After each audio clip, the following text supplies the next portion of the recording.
What is up, guys? This is Allenthio coming here at you with a card discussion today, and a bit of an old one. I think it was Labyrinth on Nightmare this card was first released, and that is Massacre Restrict. Now, Massacre Restrict is a very interesting card that is seeing a little bit more popularity, and for one, I am side decking 3 copies of it, and there are a couple of reasons why. Now, obviously, the deck that you are playing will depend on what side deck choices you're going to be putting in.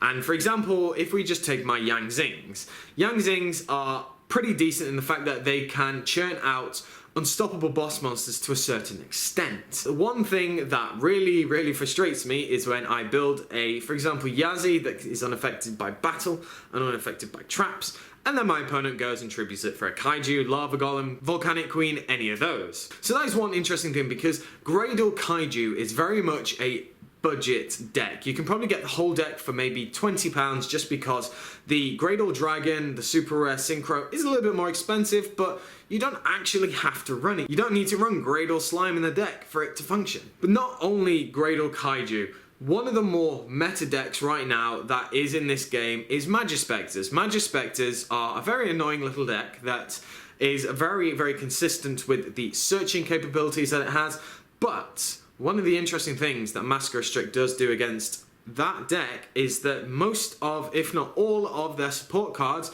need to tribute a Magispector card to activate its effect. So the Tornado, the Field Spell, and Cyclone, all of these things that Magispectors use to clear the board of any annoying monsters that they can't get over, they're kind of locked down a little bit. Now, obviously there are technically better cards to be running than Massacre Restrict against Magispector, so you'd be looking at things like Mistake, anything that will stop Pendulum Summoning, anything that will stop their searching. It obviously locks the deck down.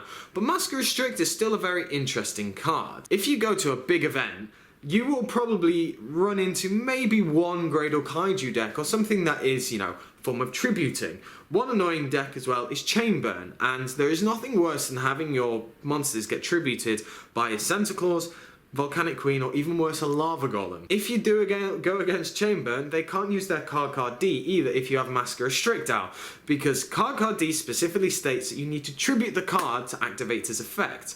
You completely lock them down, and more often than not, they might not even know that that is the thing, because they might summon it like multiple people have done against me, call them good or bad, try to activate its effect, and they've been like, So it's an interesting card nonetheless, and one that if you are on a slightly more budget level, if you can't afford the mistakes or different things like that, then you could look at Massacre Restrict to possibly put into your side deck against certain decks. So I want to know what you guys think of Massacre Restrict. Do you think it's a good card? Do you think it's bad? Do you think it's completely irrelevant to the meta right now? So as I said, let me know down in the comment section below. Make sure to give me a like, comment, subscribe, and I shall catch you guys later.